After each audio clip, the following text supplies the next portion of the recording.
Welcome back to Behind the Play. My name is Alex Adams, and today I'm joined by the phenomenal Josh Lewenberg of TSN. Thanks so much for taking the time, Josh. I really appreciate it. I know it's a busy world and busy time in Raptors land. So, how are you? How is the season treating you?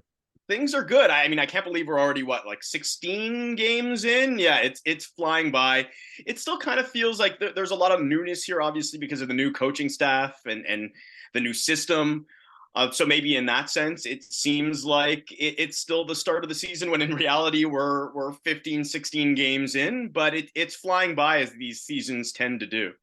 I want to just kind of backtrack a little bit to your career, and I know you didn't automatically think about going into sports journalism. Just walk us through maybe your love of basketball and maybe how you started in the industry. Yeah, I mean, growing up, I've been a basketball fan for a long time. I guess like dating back to '95 and the Raptors. Shout out Alex Wong and his new book, because that's sort of my origin story as well. Very very similar to the or similar timeline to the Raptors origin story, where I wasn't really even a sports fan at the time, but my dad has always really been into basketball. He introduced me to the game, and then when the Raptors got a team, when Toronto got a team, we would go to a lot of games, and that kind of turned me into a basketball fan and a sports fan. And yeah, I mean, I'm not the tallest of guys, so it didn't take Amen. too long for me to realize like a future in the NBA is probably not in the cards here. So yeah, I mean, journalism, broadcasting had been my goal since I was pretty young, but I would say like I never really knew how to go about pursuing it. So Mhm. in what feels like another lifetime now, I was doing a lot of like retail jobs. I was working in a bank in my teens and early 20s. And I sort of did things in an unorthodox order, I would say, where a lot of people will go to school for journalism and then do the internship. I actually started with an internship at the Score for Tim McAuliffe and Yeah. was there for about a half a year, I think, and really liked it. And it was really eye opening just in terms of like learning the business and seeing what's required. And if anything, like it was I wanted to pursue it, but it was tough to you're kind of watching there, right? Yeah. Like I didn't have many reps or hands-on experience, so that's when I went back to school. I did a year at Centennial College for sports journalism, and then went to intern at TSN Radio, where I mean I've been at TSN ever since. It's been 13 years now, since 2011. Yeah, no, and I know you have a kind of cool story into how you got like the full-time Raptors gig at TSN. You want to just walk us that down how you started covering the Raptors? Yeah, so I mean, TSN 1050 was a good place to start out at the time. The radio station had just launched back in 2011, so there was a lot of opportunity there. I was interning for a bit and then doing some freelance producing work and a little bit of reporting work. And I mean, at that stage in your career, when you're just starting out, the answer is yes to anything. Like, you want to go cover this, you want to go cover that. Yes, yes, yes. So I was doing a lot of different things, like CFL. I was covering like the Marlies here and there. I think there was like a NASCAR thing at one point, kind of just a little bit of everything. And then that was actually the year of the NBA lockout. So I think I started at 1050 in April of 2011. And then the NBA season didn't start until December. And at the time, they needed somebody to cover basketball. They didn't have anybody. So they sent me to the only preseason game that year. It was against Boston. I still have my press pass, Cool. and I guess I didn't screw things up too badly. So they're like, "All right, go to the first regular season game, and then go to game two, go to game three, go to game four," and it um, just sort of stuck from there. Yeah. So here I was kind of doing a little bit more. I was freelance, just with home games to start, and then started going to practices in year two, and then traveling full time in year three. Started out just doing radio, then doing a little bit of writing, then doing TV. So yeah, it's been a quick 13 years, I would say. It doesn't feel like Okay. it's a decade. And And it's with timing with obviously the growth of basketball in the country and the rise of the Raptors too, because my first couple of years, I started my first year was Dwayne Casey's first year, and there were a huh, couple yeah. seasons there, but like it was just kind of perfect timing that as I was kind of getting more experience and getting more comfortable and getting my groove in the job is when the Raptors turned things around and had their ultimately most successful era in franchise history, culminating in a championship. So it's been a lot of fun.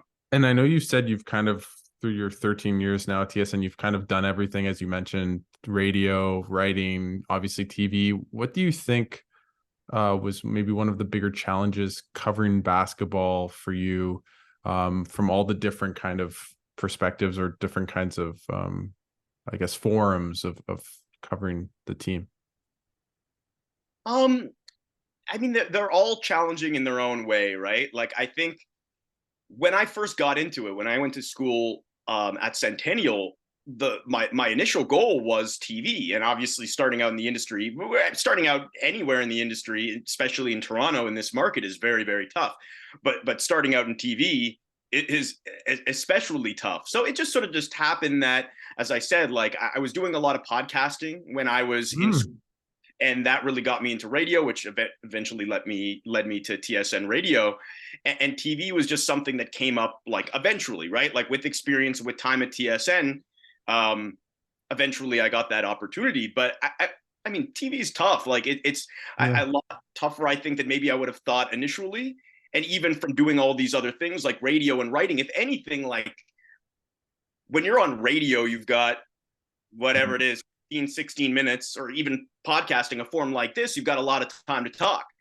And then when in writing, and this is kind of why I like writing, is you have however many words to really flesh out a story and provide context and all of that. With TV, you've got to be super concise. You have 30, 40, 50, maybe a minute if you're lucky. I feel like sometimes I've got the trap door under me, and if I go over that, they've got the lever and ball. So you've got to be concise, and you've got to find a way to really summarize what you're talking about. Often without the context that you need to really like get into something, you've got to find a way to kind of condense it.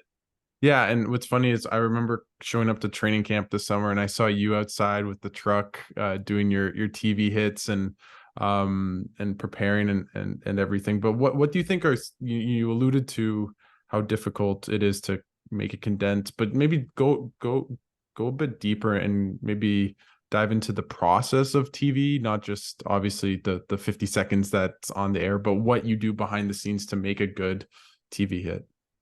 The toughest thing, I think, like once you do, okay, you're condensing everything, you've got what you want to say, but then to deliver it in a way that's like natural is really, really difficult, especially in those first few. I mean, for me, it was years. Like it really does. There is a learning curve there where I'm so used to kind of being myself in podcast form or on radio.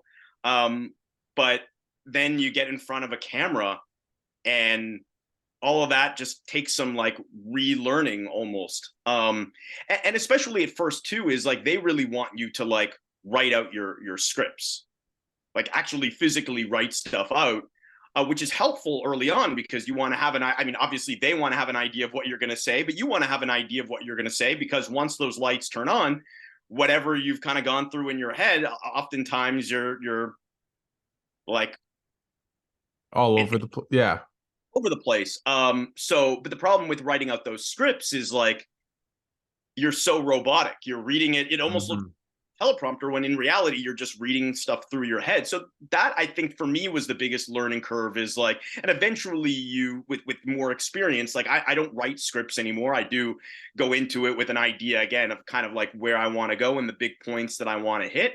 But I think for me, like that's what's really important, is just finding a way to be yourself, to show some personality, to be conversational, without kind of being too robotic on air, if that makes sense. No, totally. And you're very effortless in the way you deliver TV hits. And I remember during the 2019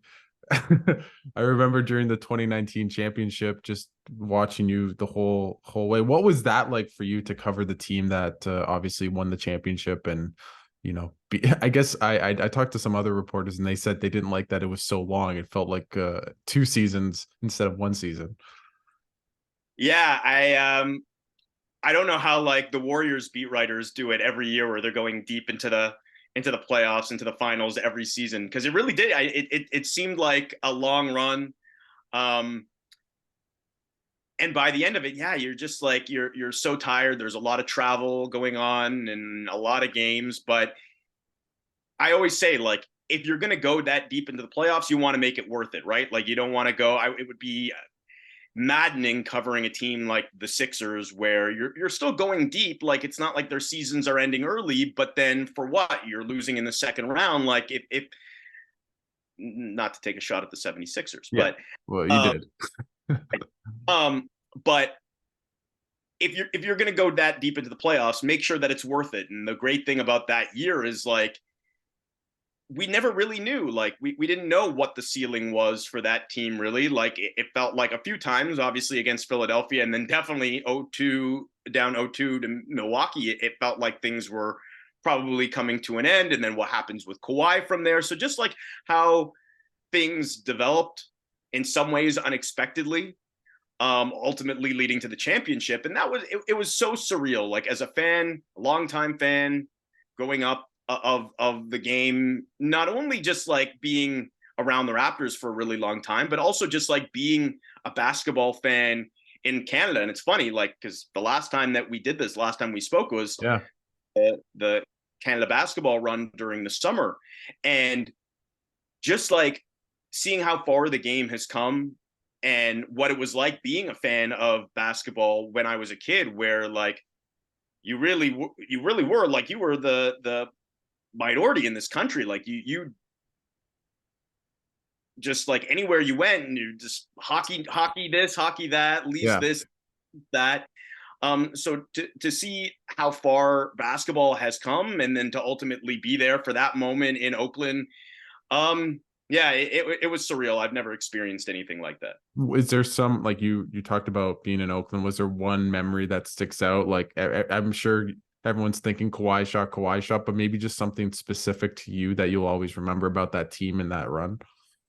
Well, it's funny, you were talking about how long things were. And initially, what I thought you were going to, before talking about like how long the playoff run was, I thought you were going to say how long those final like few seconds were. Oh, right? yes.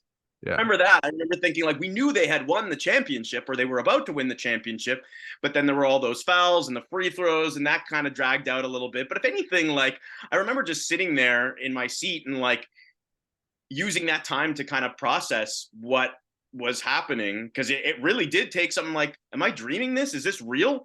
And then going to the locker room after the game, like, I'll always remember that. I'll remember not being prepared, because getting in, there was a massive line to get into the Raptors locker room, the visiting locker room. The last time anybody ever used that visiting locker room at Oracle Arena in Oakland, and everyone in this massive line is decked out in their like raincoats and their like garbage bags and stuff.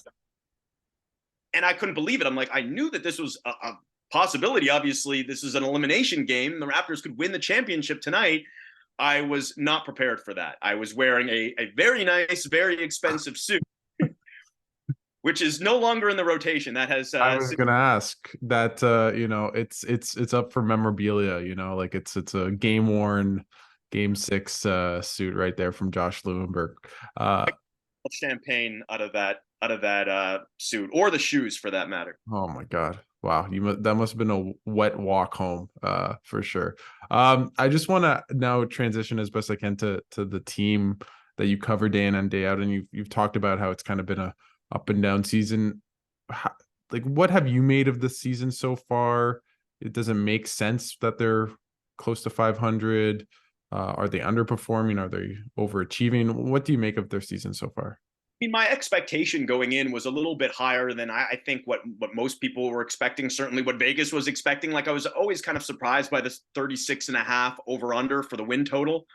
My expectation was like 40, 41 wins, a 500 team. And that's basically what we've seen so far. Now, I think like maybe how they've gotten there has been a little bit of a surprise, but I think at the end of the day, like, an average team, a 500 team, they're going to have peaks and valleys. They're not going to play averagely every game. They're going to have, they look great, and they're going to have games where they don't. And I think that was the case for the most part last season until things ultimately fell apart towards the end of the year, is they had those moments. And that was what was so frustrating, especially on the defensive end, where you're like, this team is capable of being much, much more than they were.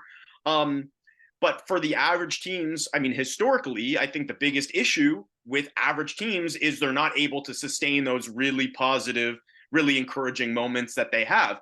So the jury is still out in terms of whether or not this team is going to be able to do that. I think there is definitely cause for encouragement, especially during those positive moments where you're seeing the Darko system really come through and guys are really buying in.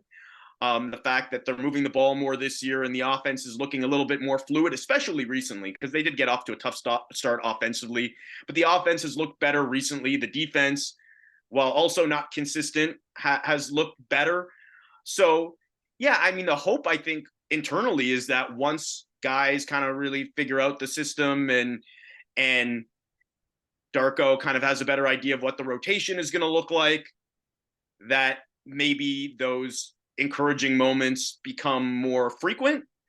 But yeah, I mean, I'm a bit skeptical for a few reasons. I would just say the difference for me anyway in covering this team from last year is that the vibes.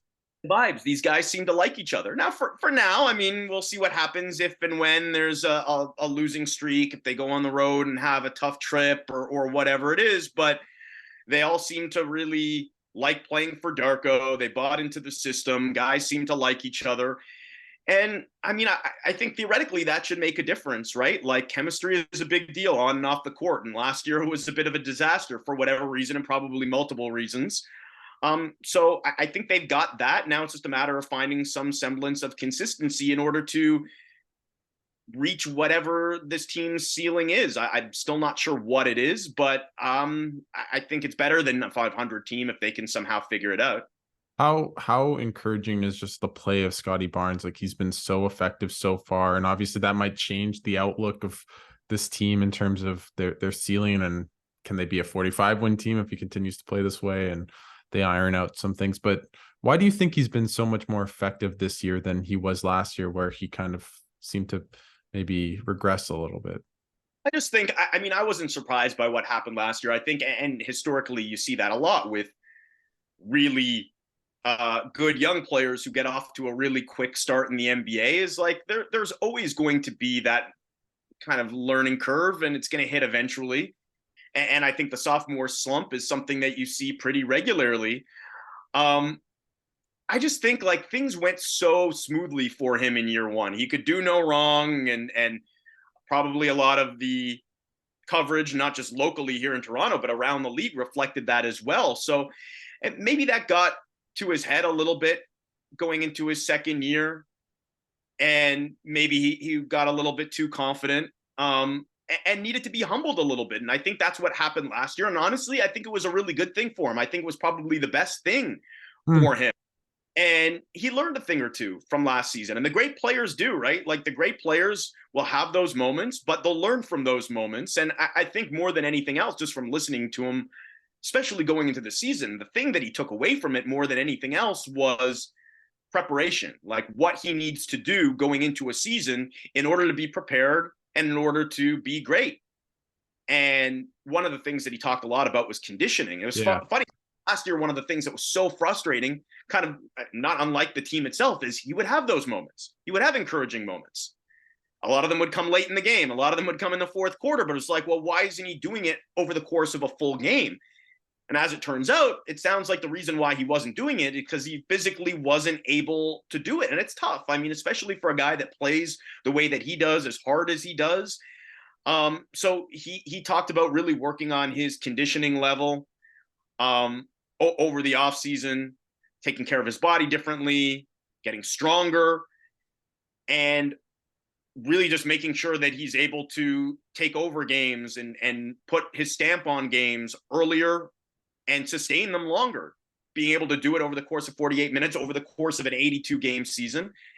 And I mean, I agree with you. Like, and I said going to the season, he was their biggest swing factor.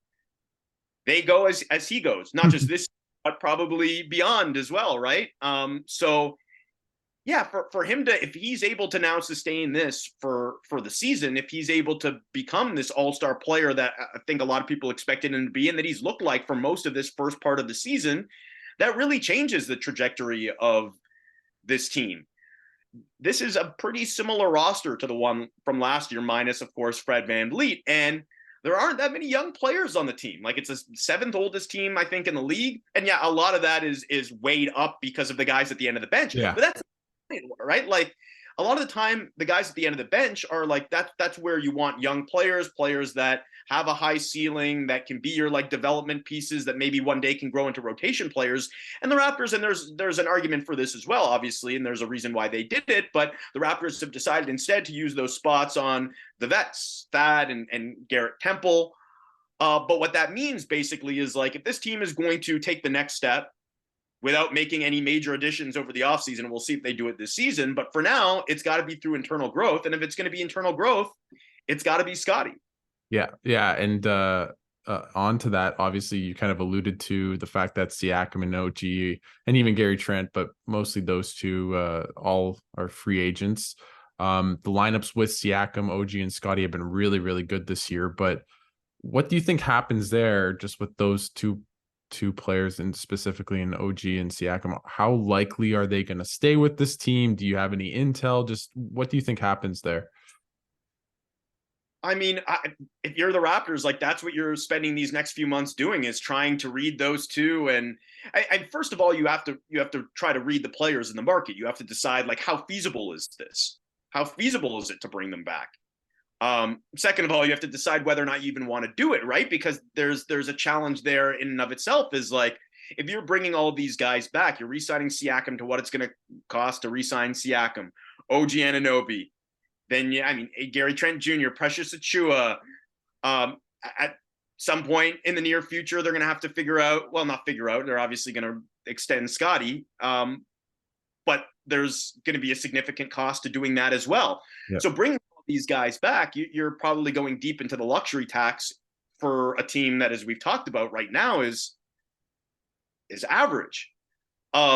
So you've got to decide whether or not you want to do it. And then if you do, how realistic is it, given what you know about those players and what they're looking for, what they're going to be looking for, and reading the market as well. Because this is something that the Raptors did not do well going into Fred VanVleet's free agency. They misread the player. They misread the market because they didn't think there was a team that was going to be out there that's going to drastically outbid them to the point where they just say, okay, well, we just can't justify spending that kind of money on this player. And if anything, like, I mean, Philadelphia looks like they're going to have a boatload of cap space unless something happens. Yeah. Unless something happens here. So, like, there are going to be some teams out there that are going to be interesting. And free agency, and Masai has alluded to this a few times, free agency isn't what it used to be. It's very rare now that star players end up going to free agency. Most of them just take the extension when they can, and then eventually, if they want out, they ask. So if guys like Siakam and Anunoby are out there on the open market, and I mean, Siakam is still extension eligible, and there's a chance that could be offered and maybe signed at some point. But for Anunoby, like, he will almost certainly be a free. I'll get rid of the word almost. He will certainly be a free agent over the summer. Like, there are teams that are going to have that money, and there are teams that are going to have that motivation to go out there and throw a lot of it out there. So, yeah, I mean, they've got to figure out how realistic it is. And if it's not, that's when these decisions have to be made, and the clock is ticking. I know the Raptors front office, they don't like to look at it in that terms, as patient as they are, but the clock is very much ticking here. I know their goal at some point is to go out and to push their chips in and go get the player that's going to take them to the next level. But first of all, they don't have as many chips as they once did. It was a lot easier to push your chips in during the championship year because they had so many assets that they don't have right now. And then second of all, you can't use those assets, one, when they become free agents, and two, if they leave you in free agency, like, then there goes those assets. They've already lost quite a few of them. So, yeah, they've got to figure this out, and they have until the February trade deadline to do it. Yeah, and with that, like, how would you assess Bobby and Masai's kind of how they've gone about it? Because it does seem as though, recently that a bit of too much patience might be inaction and poor action. How would you assess the tenure of Bobby Masai, maybe the last 2 or 3 years where they've traded picks, they don't have the same plethora of assets, and the team just hasn't been as successful as they were before the championship and the year after the championship? Yeah, I mean, it's been a tough few years just in terms of I talked about that developmental pipeline and the fact that like there hasn't been those success stories that this team really built that championship team on, right? Like the Fred VanVleets and Pascal Siakams, but even like Chris Boucher, like when was the last time that they found and you have to, especially if you're not drafting up at the top. I mean, they did a great job in finding Scottie Barnes, and I know that was like a controversial pick at the time over Jalen Suggs. They made the right pick there, but at the same time, like when you're in the lottery, when you're in the top five, it's a lot easier than when you're drafting from the bottom, or trying to find guys in free agency. That's what they've struggled to do over the last few years. Um, and then yeah, in terms of like the asset management, you can almost justify, like, I mean, obviously they lost Kawhi, they lost Danny Green. You can That's understand, you can justify that. Marc Gasol and Serge Ibaka, a little bit tougher to understand, but there was a method to the madness. They were trying to maximize cap space for Giannis. that may or may not have become available. Giannis, um, you can understand that to some degree. But yeah, I mean, Fred VanVleet is the one that was kind of tough to come to terms with, especially because there was an opportunity, at least at the trade deadline, to move him. What they could have gotten back, I don't know. Doesn't sound like it would have been much, but it's tough in hindsight looking back and being like, well, anything would have been better than nothing. And now you're in a similar boat with Siakam and Anunoby, where in this league, like, and this is why I said earlier, the clock is ticking. The closer you get to a player's free agency, the less control on that player's contract. Yeah, you're trading their bird rights, but there are teams that are understandably going to be reluctant when they're like, well, this could be a rental. This guy could leave in a few months. Or on the other side of it, and this is something I know that affected the Fred VanVleet trade market, and it definitely affected the Kyle Lowry trade market back at the deadline when they were looking to shop him, is there are teams that are thinking like, well, we're going to have cap space. We could sign this guy in free agency in a few months from now. Why would we give up assets now in order to do that? So it's tough when you're getting this close to free agency to go out there and find value. And that's then leads me to the next dilemma, is that the Raptors value these guys very highly, maybe too highly. I mean, they should value them highly. They're good players. But the problem is, and I don't know if this is a problem, it's become a bit of a problem, is that because these are Masai's guys. These are guys that he drafted, that he helped develop. He's watched them grow.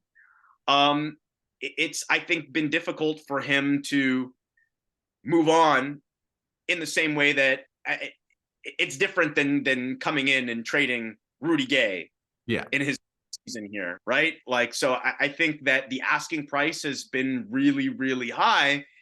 And now you've come to a point where, again, if the answer to either of those questions that we asked earlier, is it feasible to re-sign them, and do you even want to re-sign them? If either of those answers is no, you need to move them, and you're probably going to have to move them for less than they're worth and less than you may have gotten a year from now or a year ago or 2 years ago.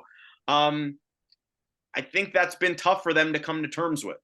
Yeah, they're a bit caught between a rock and a hard place. Before I let you go, Josh, just a lot of fans are kind of scrambling to see and to feel, and they're feeling maybe miserable, might be too strong a word, but about the Gradey Dick situation and just his rookie start. What have you made of his play so far this year, and just him going to the G League, not playing very well there? Just what do you make of him so far? Yeah, we're a long way away from hitting the panic button or using the B word, the bust word. Guy that's 15 games or so into his NBA career. I mean, he was 19 years old. He's 20 years old now, very young. I think like this was always the expectation. If anything, like what was surprising is how quickly he was playing like serious rotation minutes.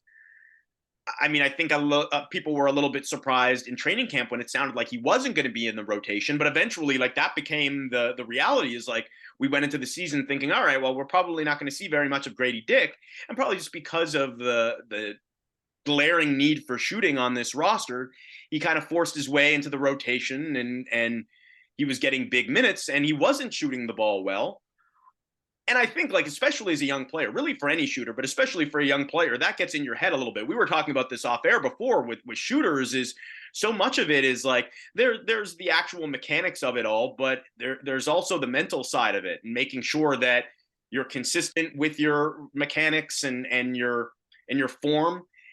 And when you're a young player and you're missing and you're in a slump, like that kind of that takes over. And even for a guy like Gradey, like I think he's more than just a shooter. I definitely think that's like the goal, is to get him to the point where even if he is in a shooting slump, he's still making an impact.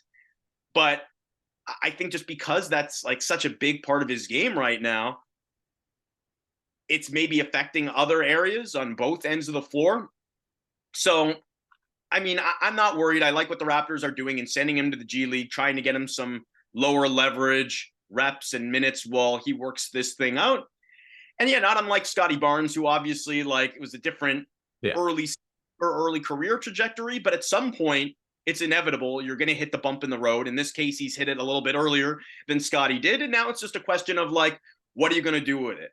What are you going to learn from it? How quickly are you going to learn from it? And we're going to find out a lot about the player eventually from what he does with this down. Yeah. This season, this downtime. I'll ask one quick Canada basketball question because that's how we kind of connected with, when I was in Jakarta. Who would you take on your team if you had to? Who's the better Canadian men's basketball player in your mind, Steve Nash or Shai Gilgeous-Alexander? In their primes or right now? Definitely not right now. But in their primes for Canada. Oh man. It depends. I mean, I think like Steve Nash in his prime on this team now would be really good, if for no other reason than Steve Nash, like one of the greatest point guards of all time, was exceptional at bringing out the best in other players. I mean, you look at all the players on the Suns that got paid like during those the prime years, 7 seconds or less Suns. Yeah, but exactly, like he was making a major financial difference for a lot of guys back then. And unfortunately, like for Team Canada, during the years that he was playing with them, there just wasn't as much talent around him as there is around Shai on this team. So I would be interested to see like just a natural point guard, as great as Steve was at getting other guys involved and bring out the best in them, how good he would be with this team. Can I have both? I can't have both. Yeah, you can have both. You can. Well, Canada needs both to beat the US. That's what we need. Shai is great, and will continue to get better.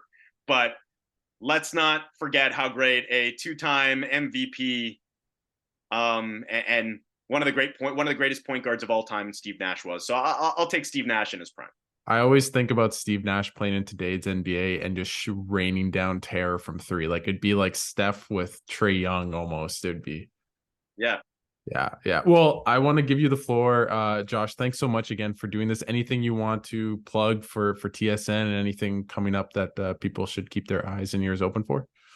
Something exciting coming out for next week. Something we've been getting a bit nostalgic here, talking about obviously Canada basketball and about old school Raptors basketball, those early years of what was the greatest success, the greatest era in Raptors history.